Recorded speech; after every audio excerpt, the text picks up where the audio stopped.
Bonsoir mesdames et messieurs, c'est le moment de parler sport sur Canal Algérie avec le 6e numéro de votre émission 52 minutes chrono. Aujourd'hui, on parlera tennis avec le champion national hommes et dames à Ben Aknoun avec la victoire de Nazim Makhlouf chez les messieurs et Mélissa Ben Ammar donc chez les dames. Champion national de voile à Borj El Bahri dominé par le RC donc Racing Club d'Al Qasba. Et puis on parlera handball avec un staff élargi, donc emmené par le revenant Salah Bouchekriou qui regroupe l'élite nationale en prévision de la Coupe d'Afrique des Nations de la discipline prévu du 21 au 31 janvier 2026 au Rwanda. On parlera également basketball, le NB Stawali et le Moulier d'Alger qui occupent conjointement la première place au classement général après 8 journées de compétition. Et puis la saison athlétisme qui débute par une course sur route à Azazga. Premier cross de la jeunesse, c'était au Grand Vent organisé par Ouled Faït Athletic Club. Tout cela avec toute l'équipe de 52 chrono, journaliste et consultant. Le consultant de 52 chrono, c'est Badardine Belhadjouja, comme chaque lundi. Donc il est présent pour donner le meilleur du sport national. Badardine, bonsoir. Bonsoir Mokhtar, bonsoir Sid Ahmed. Et c'est avec une grande joie que je retrouve mes chers téléspectateurs. Et cette fois-ci, Sid Ahmed est en face de vous, Sid Ahmed Bouraïb, bonsoir. Bonsoir Mokhtar, bonsoir Badrou, toujours ravi d'être sur 52 chrono. Voilà, c'est parti pour une heure de temps. Le décor est bien planté. On va commencer par rendre hommage, un vibrant hommage et un dernier hommage à une grande personnalité, un grand éducateur qui nous a quittés il y a de cela 3 jours, Cheikh Hossein Abdelkader, entraîneur en athlétisme, celui qui a découvert de grands talents et surtout celui qui a découvert le grand champion médaillé olympique aux Jeux de Sydney en son hauteur, à savoir Abdelrahman Hamad, mais Hossein Abdelkader qui nous quitte. C'était 3 jours. Vous l'avez connu, Badardine Belhadjouja, un grand formateur et un grand monsieur de l'athlétisme algérien. Et comment Hossein, oui, je présente mes condoléances à toute sa famille. Hossein a été un grand formateur à l'époque où, si vous voulez, il y avait une structuration au niveau du Mouloudia d'Alger. Il y avait 3 ou 4 entraîneurs, si je me rappelle bien, au niveau des écoles.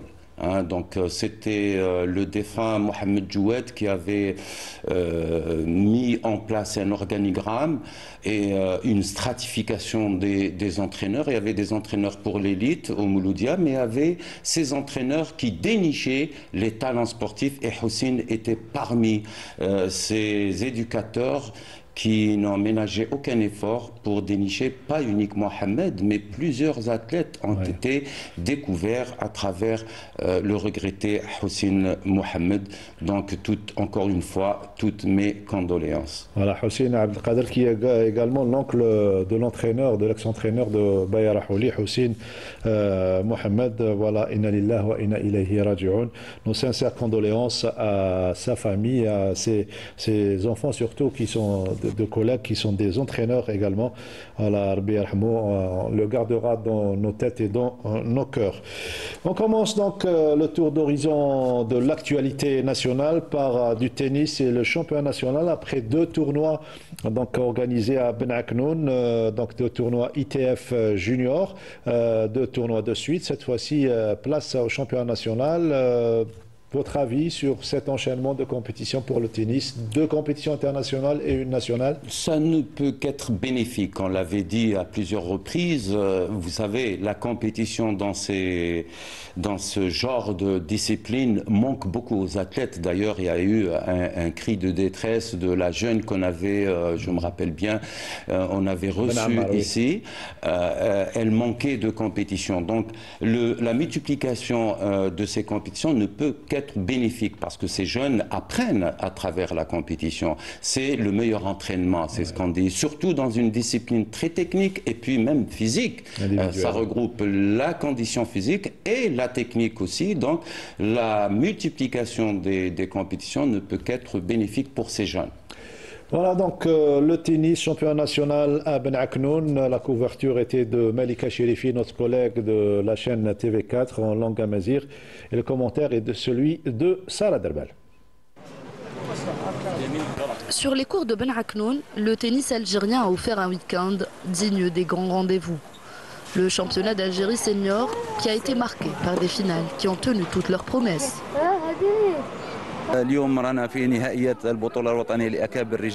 Aujourd'hui, nous avons assisté à la fin du championnat national des seniors hommes et dames qui a coïncidé avec la commémoration du 1er novembre, date du déclenchement de la glorieuse révolution de libération nationale. Grâce à Dieu, nous avons pu observer aujourd'hui, notamment lors des finales, un bon niveau de compétition. Porteur d'espoir, surtout chez les athlètes de la Ligue de Tlemcen qui, malgré leur âge, ont montré un bel esprit et de belles performances. On peut également considérer qu'après les 3 tournois internationaux, dont le dernier s'est tenu le 25 octobre, ce championnat national senior constitue une continuité dans la préparation, notamment pour le championnat d'Afrique des jeunes, ainsi que pour le championnat d'Afrique des seniors qui se déroulera la fin janvier 2026. Chez les messieurs, Nazim Makhlouf a remporté une finale disputée face au prometteur Kamil Cheboub, 6-1, 7-6.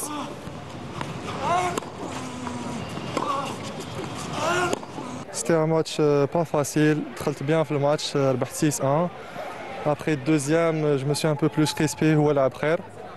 Donc équilibré le match, il menait 5-2. Après il n'a pas bien géré la fin le 7, j'ai mieux géré que lui. En tout cas c'était un bon match. Bravo à lui parce qu'il a bien joué au deuxième, il a fait un bon tournoi. Donc bravo à lui aussi. Chez les dames, Rim Melissa Benamar Kerfa s'est adjugée le titre après sa victoire face à Nada Daoudi sur le score de 6-1. 6-1. Aujourd'hui, j'ai joué ma finale. J'ai donné mon maximum, j'ai gagné. Le match il était simple, ça va, j'ai su gérer. Pendant la semaine, le tournoi était bien, l'organisation, les terrains, tout était bien. Je voudrais remercier mon club qui était là pour me supporter. En double, la paire Makhlouf et Cheboub a dominé. Le duo Nasser Rouli et Slimane Kichou, 6-2, 6-2. Tandis que Benamar Kerfa, associé à Kauter Abidet, ont remporté la finale féminine 6-1, 6-2 face à Kauter Bendimred et Nada Daoudi. Mais au-delà des trophées, l'image marquante de cette édition demeure celle des nombreux enfants présents en tribune. On a fait le tennis gratuit, on a fait le tennis pour les handicapés. وهادو الدراري اللي كنتوا تشوفوهم قاعدين اللي جبناهم سي pour prendre l'exemple. Pour prendre un bon exemple باش يتعلموا التربيه ويتعلموا qu'est-ce que c'est le tennis, qu'est-ce que c'est la finale, qu'est-ce que c'est المجتمع. La cérémonie de clôture empreinte de fierté et rythmée par l'hymne national est venue refermer un week-end qui a mis en lumière tout le potentiel du tennis algérien. C'était un tour, surtout un retour sur ce championnat national de tennis qui s'est déroulé à Ben Aknoun. Au moment où on s'en vante, on se dit que nous sommes une nation de football. Beaucoup disent qu'on respire que football. Il y a la preuve que c'est le contraire. Sur les images, on voit de l'engouement de la population, de la jeune population pour les autres sports. Mais oui, pourvu que cette population trouve l'endroit où pratiquer un sport aimé, donc ça donne de l'engouement, ça donne de la gaieté et ça draine des foules. Attention, l'Algérien en lui-même, en tant qu'être humain, adore tous les sports et il a des potentialités. Cette population algérienne a un potentiel énorme dans toutes les disciplines. Moi, je suis convaincu. Nous avons tous les morphotypes. Ah bah oui, nous avons tous les morphotypes et l'Algérie est grande, donc il faut donner l'occasion aux jeunes de pratiquer un sport qu'ils aiment. Et puis la multiplication de ces compétitions et puis la médiatisation. Nous, en tant qu'émission, c'est-à-dire dans une émission, on joue un rôle important pour la population, pour attirer les jeunes. Pour la promotion du sport. Absolument. Donc voilà, donc le tennis, on a eu toujours de bons tennisman. Je pense, qui était classé. Moi, je me rappelle, on avait un Ben Habiles qui était au top niveau. Donc voilà, il suffit de mettre les moyens en place, il suffit d'organiser ces jeunes et puis ça donne une population sportive. Voilà, du tennis, on passe à la voile. Voilà, la variété, c'est un petit peu notre cheval de bataille dans 52 chronos. La voile champion national également, c'était à Borj El Bahri. Vous y avez assisté, Sid Ahmed Bourayeb, donc lors de la clôture, c'était vendredi. C'était vendredi, malheureusement, il y avait le grand absent qui est le vent, bien sûr, qui est un élément, un élément vraiment essentiel pour les véliplanchistes. Et ça a duré 3 jours, mais on va dire que ça a duré 1 jour et demi, puisque lors du premier jour aussi, le mercredi, il n'y avait pas beaucoup de vent aussi. Ils en ont profité vraiment le jeudi, où ils ont réalisé 4 manches. La veille, ils ont fait 2 manches, et le vendredi, une manche ou bien même pas. Et on remarque la domination du club Kasbah, comme vous l'avez dit, Mokhtar, qui a glané 3 disciplines sur 6, en optimiste, en Big Techno 8.5, en Big Techno 7.8. Alors qu'en ILK 4, c'est l'équipe AAP, en ILK 6, c'est l'équipe de Tipaza qui a dominé, et en ILK 7, c'est l'équipe de Sidi Faraj qui a glané la médaille d'or dans ce magnifique point d'eau de Borj El Bahri, où vraiment tout était en place pour le bon déroulement de la compétition, mais on ne peut pas maîtriser le vent, malheureusement. Oui, c'est un petit peu... C'est vrai que c'est une belle discipline, mais la caractéristique, c'est qu'il faut qu'il y ait du vent pour...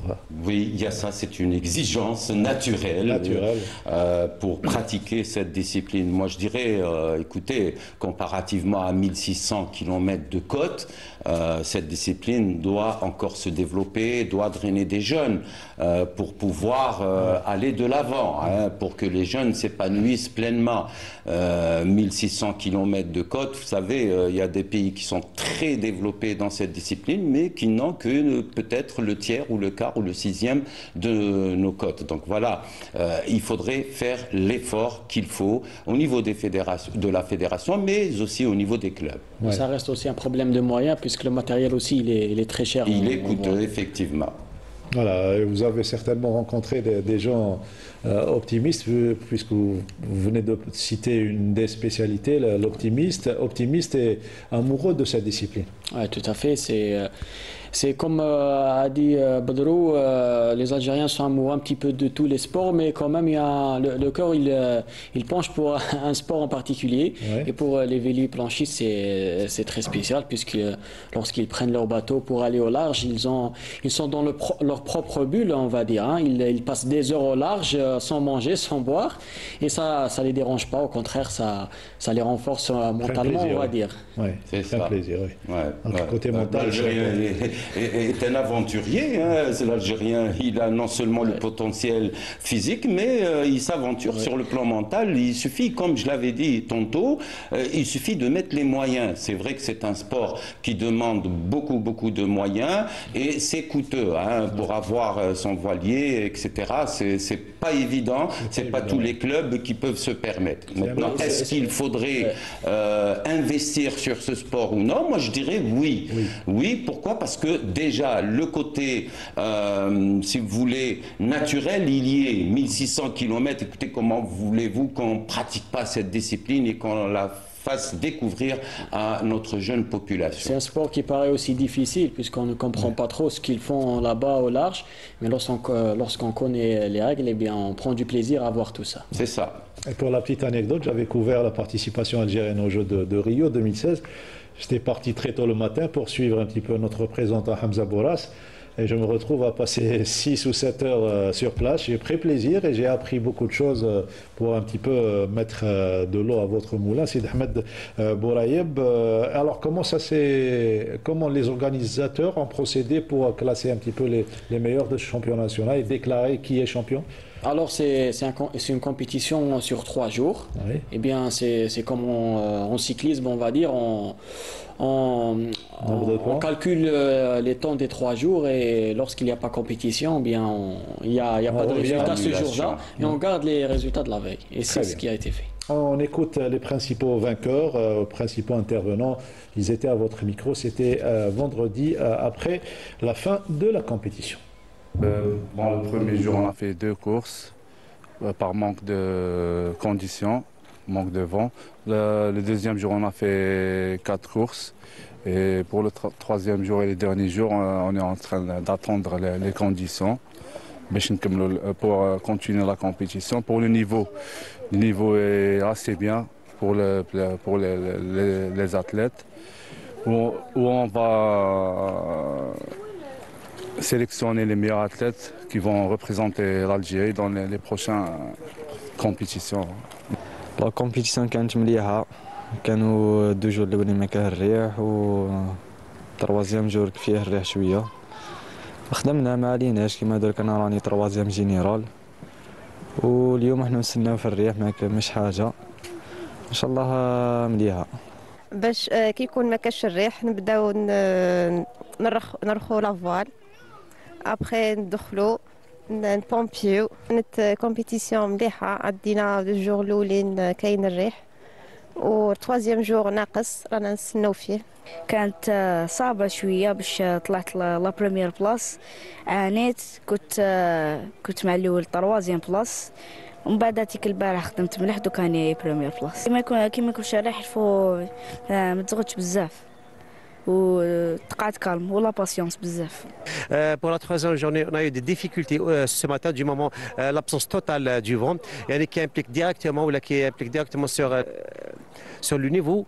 Premièrement, et deuxièmement pour le déroulement des compétitions. Du moment ce matin, on n'avait pas vraiment assez de vent pour aller faire les courses. Le comité de course elle a annulé toutes les courses prévues ce matin pour toujours cause de problème l'absence du vent. On a des appareils spéciaux comme un anémomètre ou bien un anémomètre pour voir la force du vent, le compas pour comparer le vent moyen. On a la girouette pour voir exactement la direction du vent. Jusqu'à maintenant, on a un niveau vraiment très appréciable. Bon, du moment la journée d'hier, la 2e journée de la compétition, on a eu un bon vent, chose qui a facilité le travail des organisateurs, le travail du comité de course. En même temps, les coureurs qui ont bénéficié de 4 courses hier. On a eu vraiment un niveau très appréciable, un niveau très élevé, surtout les athlètes des équipes nationales ils ont jusqu'à maintenant ils dominent la compétition. C'était un retour sur cette compétition. On quitte les sports individuels pour parler de sport collectif et le handball qui nous a donné cette Coupe d'Afrique des Nations, il faut le rappeler. Et la reprise des entraînements, le premier regroupement de l'équipe nationale en prévision de la CAN qui se déroulera au Rwanda en 2026. Tout à fait, Mokhtar. L'équipe nationale qui a été en stage du 27 octobre au 2 novembre ici à Alger. Ouais. C'était une sorte de premier contact entre le nouveau sélectionneur Saleh Bouchkriou et les joueurs. Lui qui connaît la majorité des joueurs a convoqué cette fois-ci 21 dont plusieurs évoluant à l'étranger pour préparer cette Coupe d'Afrique des Nations qui se déroulera au Rwanda. On rappelle que l'Algérie est vice-championne d'Afrique et visera encore une fois le podium et une qualification au mondial. Voilà, cette fois-ci, il s'agit d'un staff étoffé. Dardine Belhadjouja, Saleh Bouchkriou, entraîneur en chef, Ardouane Awashria, l'ex-star des années 90, Sofiane Al-Imam et Abdelghani Al-Lokil. C'est une bonne chose d'étoffer le staff technique. Vous savez, on ne peut pas gérer une équipe nationale de telle envergure avec un seul entraîneur.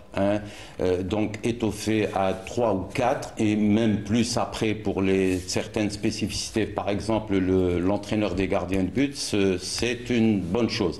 Maintenant, se projeter par rapport au championnat ou la Coupe d'Afrique, moi je dirais il ne faut pas se précipiter parce que cette discipline a vécu un marasme pendant plusieurs années. Aujourd'hui, il ne faudrait pas trop demander. C'est un avis personnel. Il faudrait former, il faudrait plutôt voir avec les jeunes catégories, mais laisser épanouir cette équipe senior, bien sûr, tout en pensant à l'avenir de cette discipline qu'est le handball, qui nous a donné beaucoup de satisfaction. Je rajouterai un truc, le président de la République, M. Tebboune, a encouragé cette discipline et, ma foi, la fédération devrait sauter sur l'occasion pour proposer des choses de développement, par exemple, exemple, le volet développement, le volet formation des jeunes, et pas uniquement formation des entraîneurs, pour que cette discipline revienne au haut niveau. Donc il ne faudrait pas trop se fixer un objectif, c'est un avis encore une fois, un objectif très haut, mais il faudrait penser à un avenir plus lointain. Le moyen et le long terme. Oui, moyen. Vous parlez de feuille de route là? Absolument, une feuille de route, même un petit plan d'action des équipes nationales, hein, s'occuper beaucoup plus des jeunes, etc., pour pouvoir revenir au plus haut niveau africain et pourquoi pas mondial. Et après le 22 décembre, puisque le premier regroupement s'est achevé donc le 2, hier dimanche, après le 22 décembre, le groupe sera complété par les joueurs évoluant à l'étranger. Et normalement, il y aura des matchs amicaux lors du prochain regroupement. C'était juste une prise de contact et des entraînements tout court, donc sans réelle opposition.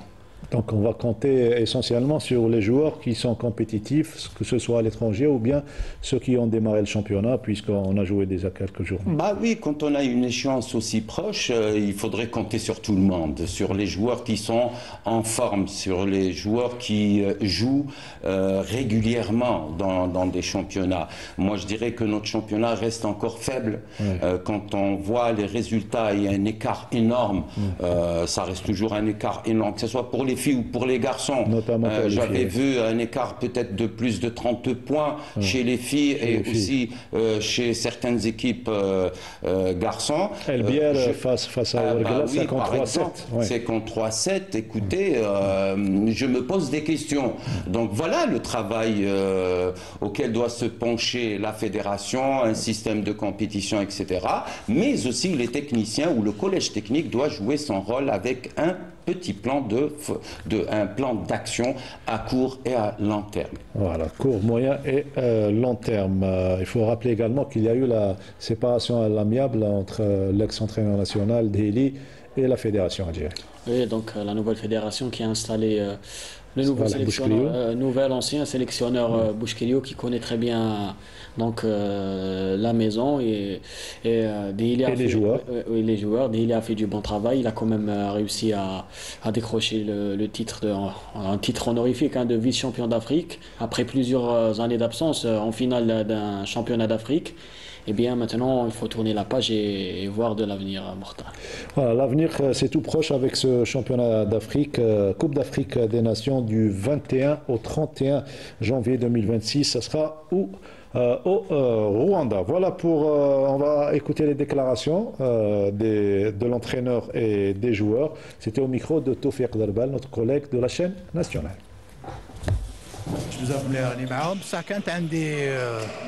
كلام مع بعض اللاعبين. تعرف الفريق هذا شغل عاناه شويه بعد كاس العالم، اثر المشاكل اللي صرات وكل شيء. الهدف تاعنا قبل ما نهضروا على المنافسه، الهدف تاعنا نعاودوا نحسنوا صوره كره اليد من ناحيه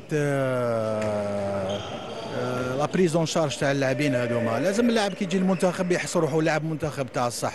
لازم اللاعبين هذو يحسوا بلي فيه تغيير. اللاعبين يلعبوا في خارج تقدر تشوف المردود تاعهم، لان كان دي ستاتيستيك في المباريات، خصوصا اللاعبين يلعبوا في فرنسا. عبدي انا نشوفوه فيه يلعب في المستوى العالي وعبدي لا باس به. خليفه نفس الشيء. في لاعبين يلعبوا كذلك في دي 2، نتبعوا الاخر تاعهم. في لاعبين شبان لا باس. واش نقول لك، احنا دوك هذه اول تدريب، وباش تعرف اللاعبين لازم عده ايام على كل حال، وتعرفهم كذلك تعرفهم بالمباراه الوديه. ان شاء الله تكون مباراه وديه، لان في المباراه هي تعرف مستوى اللاعبين باذن الله مع المدرب كما سبق وهدر. الهدف تاع الفريق بربي ان شاء الله تاهل بطوله العالم ولا لا البوديوم باذن الله. نخدموا على حسب الظروف، الله يبارك تحسنت باش كما كانت قبل، تشوفوا تحسن كبير بربي ان شاء الله نديروا واش نقدروا عليه. Là, le groupe très bien, كيما le moins 21 ans, on a joué ensemble championnat d'Afrique, championnat du monde. Bah, déjà on se connaît sur le terrain comment on joue sur le plan tactique et tout. Ben, on va essayer de s'intégrer avec les nouveaux joueurs qui sont là. Bah, espérons qu'on va faire un bon résultat. On attend un bon résultat au championnat d'Afrique, une finale, une autre finale, pourquoi pas un titre de champion d'Afrique. On sait très bien que nous avons des joueurs capables de réaliser cet objectif, mais on revient sur ce qu'a dit Salah Bouchkriou, que les joueurs doivent sentir qu'ils arrivent donc en équipe nationale dans d'excellentes conditions.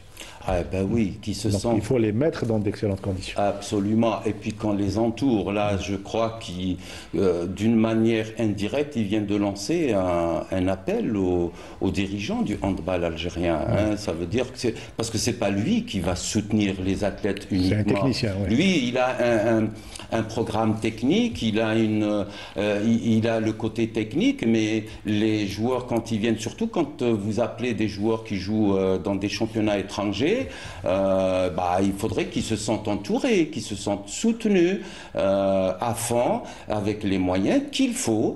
Vous savez, même s'il fait un regroupement sans des matchs amicaux, cette période, je pense qu'il veut remobiliser ses troupes. Il veut les mettre en confiance. Surtout. Mais ça ne suffit pas. Il faudrait que les moyens mis par la fédération suivent et le soutiennent. Moi, je suis pour que cette fédération soutienne cette nouvelle équipe technique. Je me réjouis quant à entendre parler d'un staff étoffé. Il faut passer à ça.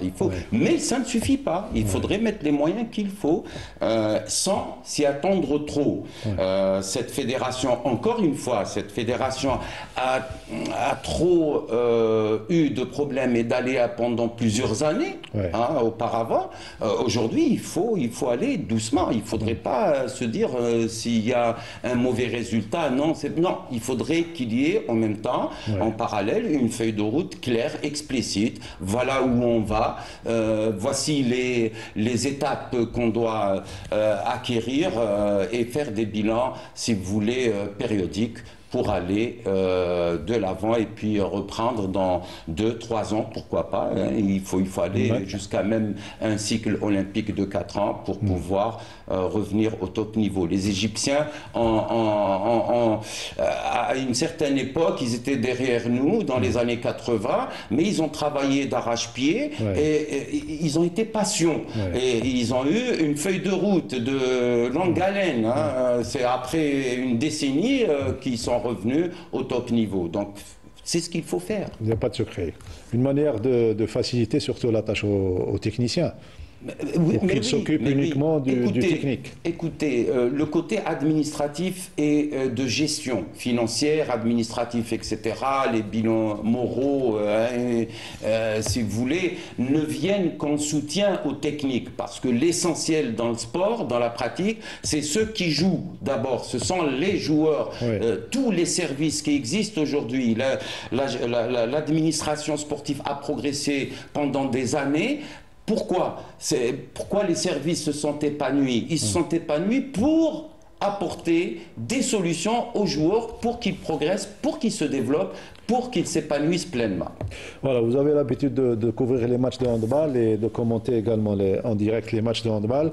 On sent que sur le plan intrinsèque, il y a ces joueurs il y a de la valeur intrinsèque pour faire la différence dans les grands championnats d'Afrique, championnats du monde.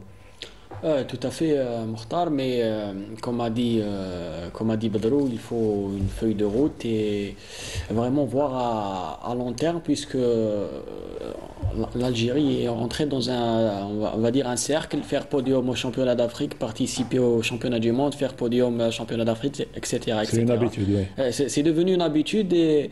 Il faut chercher meilleur. On a l'impression que c'est le plafond maintenant de faire podium et participer au championnat du monde. Et c'est vraiment pas le cas, puisqu'il y a vraiment la patte, il y a de quoi faire de mieux. On rappelle que l'Algérie est 7 fois championne d'Afrique. Il faut maintenant aller chercher ce 8e titre et pourquoi pas aller le plus loin possible en championnat du monde. Voilà, c'est ce qu'on souhaite pour cette discipline qui a tant donné pour l'Algérie. Et une autre discipline qui est en train de réaliser d'excellents résultats, championnat arabe l'été dernier, le basketball. Avec au niveau national, il y a eu la 8e journée et de belles empoignades. Oui, la 8e journée où on notera le mano à mano en tête du classement qui continue entre le Mouloudia d'Alger et le NB Stawali, tous les deux vainqueurs à l'extérieur lors de cette 8e journée. Avec d'abord Stawali vainqueur à Blida 82-56 et le Mouloudia d'Alger vainqueur sur le terrain de Nasr Hussein Dey. On voit les images ici 81-71. C'était un match entre le leader et la lanterne rouge de Nasr Hussein Dey qui connaît un début de saison vraiment très délicat avec que des défaites jusqu'à présent. On rappelle que le Nasr Hussein Dey était plutôt finaliste du championnat d'Algérie ou de la Coupe, je ne me souviens plus, mais vraiment disputer une finale du championnat et commencer la saison de cette manière, c'est vraiment dommage pour cette équipe. 24-13 au premier quart-temps en faveur du Mouloudia d'Alger et ensuite 39-38 le Mouloudia plutôt en faveur du Nasr Hussein Dey au premier quart-temps, 39-38 le retour du Mouloudia d'Alger, un seul point d'écart.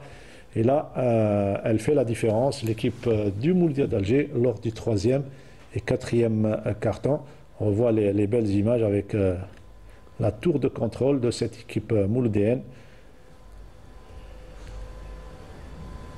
Et voilà, un score final. 81-71. À 71, on écoute les entraîneurs des deux équipes au micro de notre collègue, donc Walid Gharaibi. Chaque fois ce qui nous arrive. Maintenant, logiquement, on aurait dans notre réservoir 3 victoires. À chaque fois, c'est comme ça. Et ça s'explique, bien sûr, ça s'explique. 80% de l'équipe, c'est une équipe jeune, expérimentée. C'est des juniors, des espoirs. On est en phase de construction. On gagne, on joue bien. Les joueurs écoutent l'instruction. Mais à la dernière minute, qu'est-ce qu'on veut? C'est l'expérience qui prime. Les joueurs de Mouloudia, ils étaient intelligents. Leurs paniers, les derniers paniers, pratiquement tous les paniers étaient issus des erreurs en attaque. On essaie de travailler, c'est comme ça, et je remercie l'équipe adverse. Les 2 points, c'était important pour nous. Notre objectif, c'était d'avoir les 2 points. On joue bien, on joue pas bien, c'est les 2 points pour rester premier. L'équipe du NAD nous a beaucoup fait souffrir, surtout en attaque, parce que nous, on n'a pas défendu, il n'y avait pas l'intensité, ils n'appliquaient pas les consignes, il y avait beaucoup de facilité. Donc quand mes joueurs ont senti le danger, donc le 3e et 4e quart-temps, on est venu en bonne intention, ils ont appliqué les consignes, on a bien joué en défense, on a eu beaucoup de balles et on a marqué beaucoup de paniers au moment qui nous ont fait gagner les matchs. Les années se suivent et se ressemblent, notamment pour le Nasr Hussein Dey, manque flagrant de moyens et malgré tout cela, ils ont atteint la finale du championnat la saison dernière. Par contre, pour le Mouloudia d'Alger, une véritable métamorphose par rapport au début de saison. Un seul homme a fait une très bonne préparation, il vient de l'athlétisme, c'est Bachir Marish et il a fait de l'excellent. D'ailleurs, il a été salué par tous les techniciens du basketball et ça donne sur le terrain une équipe performante et endurante surtout. Ah bah oui, il faut se rappeler que les premiers préparateurs physiques en football et en sport collectif, ce sont des entraîneurs qui sont passés par l'athlétisme, ce sont des spécialistes d'athlétisme, tout simplement parce que c'est un sport individuel, multidisciplinaire. Donc l'entraîneur sait quoi faire, surtout en début de saison et pendant l'année. Moi, ce que je déplore un peu pour le basketball, c'est malheureux, il faut le dire, hein, quand on pratique aujourd'hui, en 2025, du basketball sur du parquet ou sur du sur du gerflex, je dirais qu'on ne peut pas progresser. Aujourd'hui, les grandes nations, il n'y a pas de match en dehors du parquet. Hein. Ce sont d'autres sensations. On ne peut pas développer le basketball sans parquet. C'est dangereux pour les articulations. Bah oui, donc c'est un appel aux autorités, comme on a fait pour le football, on a construit de grands stades, etc. Pourquoi pas des salles avec du parquet pour les sports collectifs? Les sports collectifs, le basketball, oui, a besoin de, puisque c'est un sport très prisé par la jeunesse. Et quand je disais un seul homme tout à l'heure par rapport à Bachir Mari, je parle du staff bien évidemment, mais ce qui a changé, c'est surtout là, sur le plan physique, cette métamorphose qui a permis au Mouloudia de revenir et surtout de faire du mano à mano avec le NB Stawali. Un autre match, une autre équipe qui revient fort ces derniers temps, c'est l'équipe de Ruiba qui a pris le dessus sur l'USM Alger. Une équipe solide à domicile, Mortal Ruiba CB qui nous a sorti un match vraiment très intense face à l'USM Alger, ponctué par une victoire, tout ça dans ce sujet.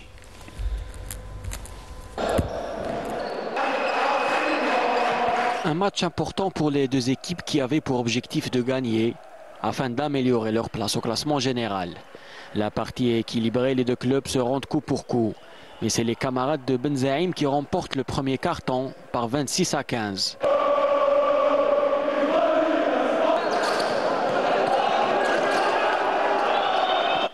Les locaux continuent sur leur lancée avec une défense très solide et une attaque très efficace, contrairement aux Usmis qui se contentent de limiter les dégâts. Score à la mi-temps 44-29.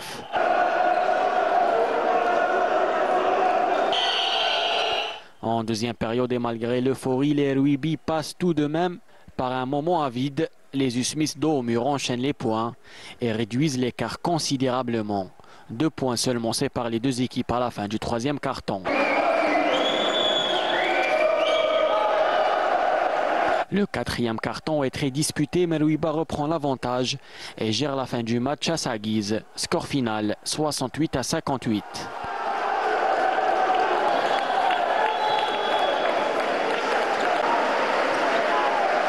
C'était un match très intense entre deux équipes. Je pense que les deux équipes du même niveau. On a mené 10 jusqu'à 16 points et l'USM a revenu. C'est une grande équipe avec des joueurs avec une grande expérience. Mais alhamdoulilah, la fin, le money time, on a pu reprendre l'écart et finaliser le match. On a joué, malgré on n'a pas entré direct dans le match. Les deux premiers cartons, on n'a pas joué bien.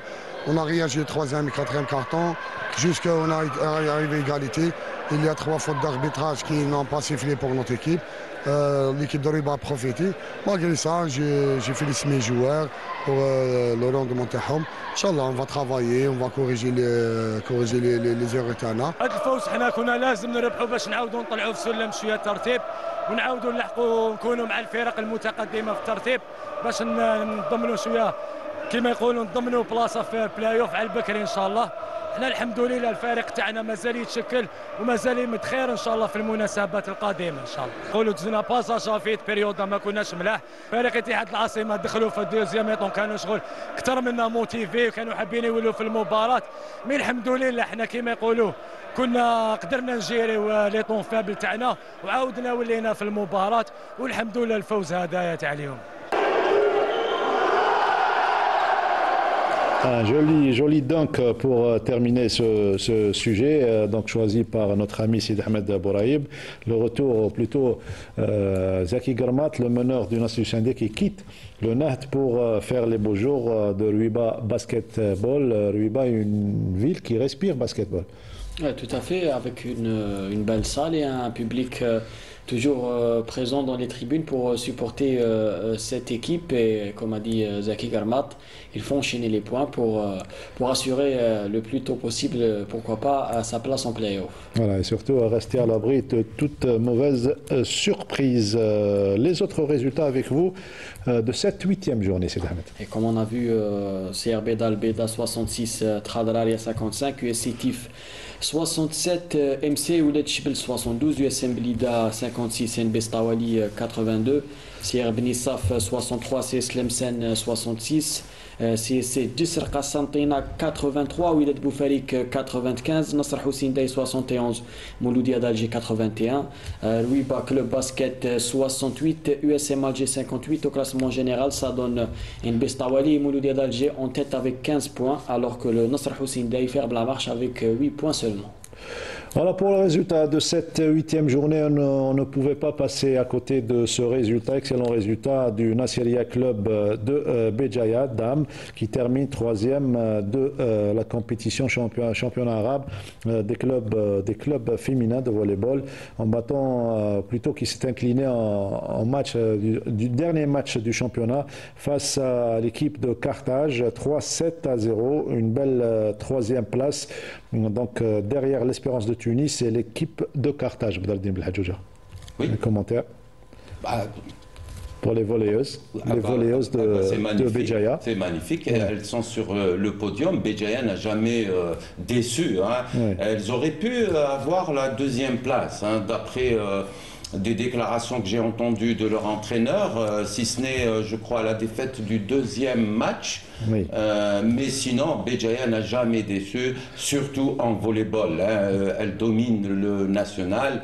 Et puis, alors que le championnat n'a pas encore débuté. Oui, oui, effectivement. C'est une compétition qui vient quand même un peu tôt par rapport au championnat. Donc, est-ce que c'est la fédération qui doit ajuster son programme de compétition par rapport aux échéances internationales, ou bien cette échéance est venue un peu tôt? Je ne sais pas, je ne saurais pas vous répondre, mais sinon, il faudrait faire l'effort qu'il faut pour aider ces clubs de Béjaïa. Ce n'est pas le seul club qui émerge, mais Béjaïa, je crois qu'elles sont, les filles de Béjaïa, 8 clubs sur 10. 8 clubs au National 1, c'est magnifique. Et je tire chapeau surtout aux éducateurs et aux formateurs des jeunes filles de la région. Et pour ajouter de l'eau à votre moulin, en matière d'organisation, la fédération est en train de s'organiser en tenant donc des assises de la discipline. C'était au mois de septembre. Donc on s'organise pour trouver des solutions pour cette discipline. On quitte le volleyball pour parler d'athlétisme. C'est le début de saison, donc automatiquement on parle de cross et de course sur route. Votre ami Samia Chichou était à Azazga, perché en haut de cette montagne de Azazga pour couvrir la course sur route qui a tenu toutes ses promesses. Reportage de Samia Chichou.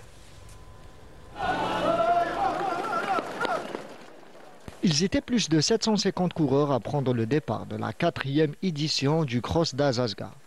Disputé sur une distance de 10 km et dont le coup d'envoi a été donné dans la localité d'Efira. Organisé par la commune d'Azazga en collaboration avec la Ligue locale d'athlétisme et les associations sportives locales, l'événement a rassemblé des athlètes venus de plusieurs wilayas du pays, confirmant le rayonnement national de cette discipline.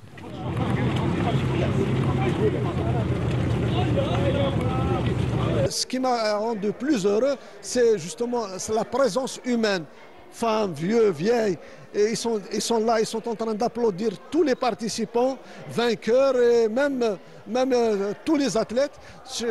Chose encourageante, justement ce que nous souhaitons, ce type de manifestation va toucher les 58 wilayas d'Algérie. Il y a une nette amélioration par rapport aux 3 premières éditions. On essaie d'attirer plus de monde.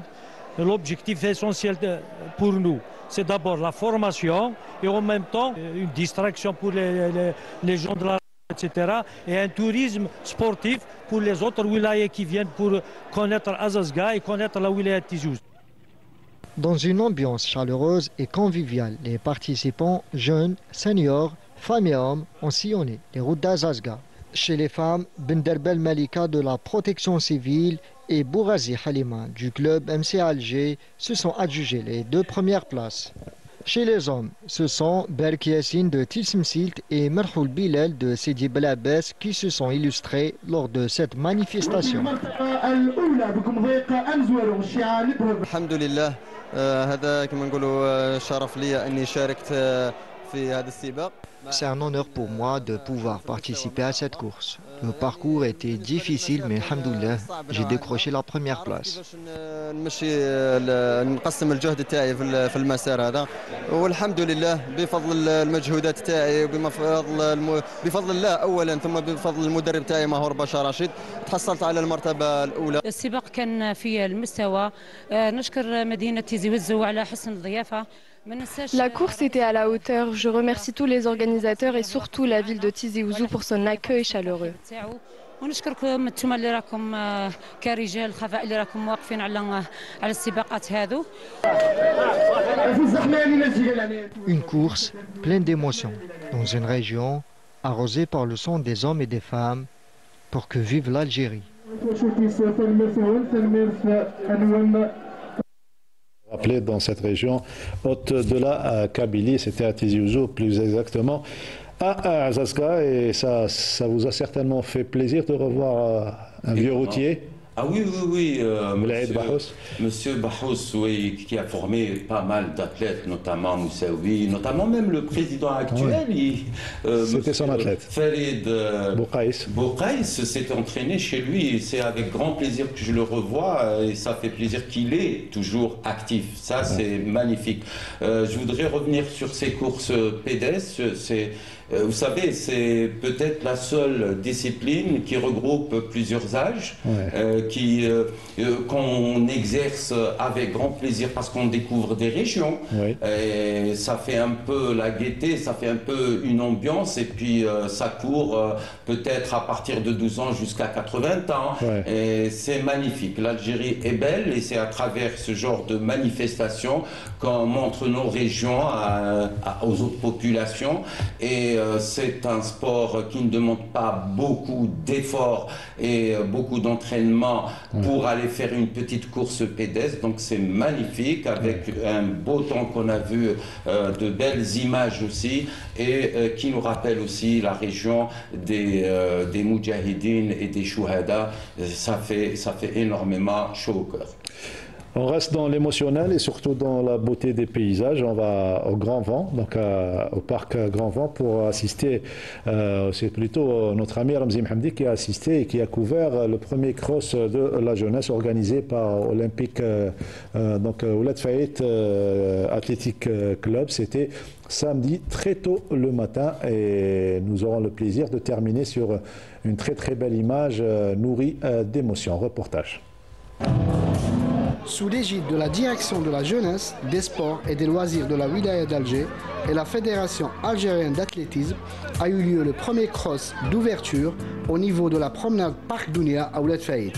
Cette édition du cross a été organisée conjointement entre la Ligue algéroise d'athlétisme et le club sportif amateur OFAC Ouled Faït. بالنسبه للسباق كان جيد، المضمار ثاني كان رائع. نتمنى من لا ليغ دالجي تعاود لنا كامل السباقات تاع السنه والعدوى الريفي كامل في هذا المضمار. ونشكر المدرب تاعي سمير سعيدي على جميع المجهودات والتدريبات. Le parc Dounia est un espace dédié d'ailleurs à cette activité de marathon ou d'activité sportive. C'est un espace aménagé par l'État et par l'entreprise d'ailleurs au plat pour accueillir ce genre d'activité. Donc c'est la vocation principale du parc Dounia. Et par rapport à l'événement du 1er novembre et la présence des enfants, ça fait partie du transfert des valeurs du 1er novembre des grands par rapport aux petits. Cette course rentre c'est la première compétition de la saison, on l'appelle cross d'ouverture. Deuxième, cette compétition, c'est pour faire voir aux responsables que ce parcours du parc Dounia, c'est parmi les meilleurs parcours au niveau international. Ça, c'est mon idée. De voir que le responsable, soit le président de la fédération, soit le ministre, soit le directeur général des sports, qui voit ce parcours, à la prochaine fois, on peut faire un cross de championnat d'Algérie et même un cross international, pourquoi pas mondial. Là. Un parcours, mais surtout un acquis pour la wilaya d'Alger, pour une génération montante de l'athlétisme, avide de tels espaces et qui avait grand besoin d'un tel site. Il est à relever que près de 500 jeunes crossmen et crosswomen, représentant une quinzaine de clubs algérois, ont pris part à cette première étape qui constitue l'ouverture de la saison du cross. كان تنظيم أحسن، الرياضيين كانوا في المستوى، مسلك صعيب شويه. نتمنى من ولايه الجزائر تسقمهن باش يكون هذا خالف للجولف. والرياضيين كانوا مستوى قليله هذا العام، 371 عداء ان شاء الله نتمناو يوم 22 نوفمبر باش يكون العدو الريفي انطلق كاع تكون فيها واحد 1000 ولا 1200 في ولايه الجزائر. C'est une très belle initiative et par une journée ensoleillée, franchement on est très content. Le parcours est excellent pour le cross et la ligue avec monsieur Sakhri qui a pris l'initiative, barakallahu fih, c'est quelqu'un qui a toujours œuvré pour l'athlétisme. Il a toujours formé des jeunes et autour de nous, nous ne voyons que des jeunes et ça fait plaisir. Enfin, un hommage appuyé a été rendu à Shafiq Ben Ahmed, ancien athlète du MCA, très ému par la reconnaissance de la grande famille de l'athlétisme.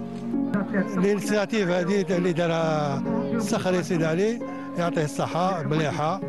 الباركور شباب، البارك دوليا المديرة كتر خيرها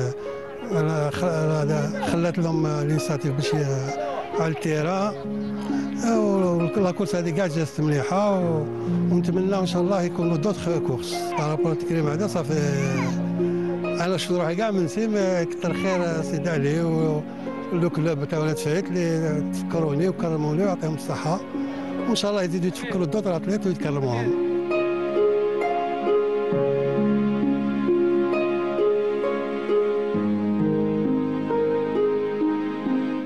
Belle émotion de retrouver notre ami Shafiq Ben Ahmed. Il y avait également le frère de Ben Hadjouja Hassan. Donc ils étaient tous là pour réussir cet événement. Shafiq Ben Ahmed qui a formé et qui a découvert et qui a été avec vous. Vous étiez trois, je crois, avec Nouel, vous et Shafiq Ben Ahmed pour créer l'équipe de Belmorad Raïs. De l'IRB Belmorad Raïs, la section d'athlétisme qui était née dans les années 80, fin 80. Ouais. Oui, revoir Ben Ahmed, c'est excellent. Et puis, honorer Ben Ahmed dans une course pédestre comme ça, je trouve que c'est formidable pour la famille de l'athlétisme, pour ne pas oublier les anciens. Shafiq Ben Ahmed a été à la source de dénicher des champions, qui ont été des champions par la suite. C'était à Bir Morad Raïs, c'est surtout le quartier de la Concorde. Ouais, et vous voyez, quand il y a, si vous voulez, l'aide de tout le monde, c'est-à-dire la directrice du parc, plus la Ligue d'Alger qui s'implique à l'organisation de cette manifestation en honorant d'anciens athlètes, vous savez, ça fait chaud au cœur. Et puis c'est ça le sport qui véhicule des valeurs, qui véhicule, et pour que les nouvelles générations n'oublient pas et se rappellent contre l'oubli. Oui, effectivement, les anciens et qui ont œuvré toujours. Moi, je dirais aussi un bravo spécial pour notre cher ami, grand champion Sakhri, qui a pensé à regrouper ces anciens et regrouper, honorer surtout Shafiq Ben Ahmed, qui est aujourd'hui sur une chaise roulante, qui a eu un accident, cela fait quelques années. Ça, c'est formidable. Ben Ahmed a été un grand coureur de 800 et 1005 au Mouloudia d'Alger. C'est vrai, il faut le rappeler, grand coureur, grand athlète au Mouloudia d'Alger et surtout qui a fait les beaux jours de l'athlétisme algérien. Il s'entraînait, c'est de grands noms de l'athlétisme algérien. Et merci surtout à Ramzi Mhamdi pour cet excellent reportage. On termine l'émission donc sur une excellente note et surtout ce nouvel ouvrage signé Youssef Erzik, notre collègue de la chaîne nationale, une première dans l'histoire du service des sports, un ouvrage dédié donc au service des sports, le fonctionnement du service des sports, l'historique de la création et surtout qui est destiné au public, au large public, puisqu'il est exposé aussi là, donc le salon du livre actuellement qui se termine le 8, mais aussi et surtout pour les élèves de l'école de journalisme. Youssef Erzik, notre ami, on lui dit bravo. C'est bien d'avoir déjà cette occupation d'être rédacteur en chef et trouver du temps pour écrire un livre. Ah, c'est magnifique, il n'y a pas mieux. Vous savez, pour qu'il y ait des traces, pour qu'il y ait une histoire de ce secteur communication et information, et surtout dans le domaine bien spécial qui est le sport, ça, moi je lui tire chapeau, c'est extraordinaire et il faut encourager ce genre d'initiative, même dans le domaine du sport d'un point de vue méthodologique. psychologique, etc. Les entraîneurs ou les anciens, on a des docteurs aujourd'hui, il faudrait laisser des traces, il faudrait écrire. Vous savez, nous sommes une population qui a délaissé un peu la lecture, donc il faudrait revenir à cela pour laisser des traces un peu partout, que ce soit pour la communication et l'information, que ce soit pour le sport, pour le développement de notre sport algérien. Et voilà, donc toutes mes félicitations, hein, monsieur El Sik. Sidi Ahmed. Bravo Youssef, c'est tout en ton honneur et à d'autres succès, Inch'Allah. Et ça va peut-être inspirer Badro, pourquoi pas. Voilà, pour l'écriture. Un jour, pourquoi pas, oui, j'aimerais bien. C'est un exercice qu'on attend de vous en tant que sportif. Voilà, je rappelle donc, si vous voulez donc acheter le livre, il est donc exposé au Salon du Livre actuellement, Salon international du Livre qui prendra fin le 8 de ce mois. Je rappelle le titre, القسم الرياضي في التلفزيون الجزائري واقع الخدمة العمومية في ضوء التجربة المهنية. Bravo encore une fois à notre ami Youssef Rzik. Voilà ce qui termine ce 6e numéro de 52 chrono. Merci à vous de nous avoir suivis. Merci à toute l'équipe du studio numéro 2. À leur tête, notre réalisateur Reda Amiri et notre script Radia Achabia. Merci Badro. Merci à vous. Ahmed. On se retrouve lundi prochain.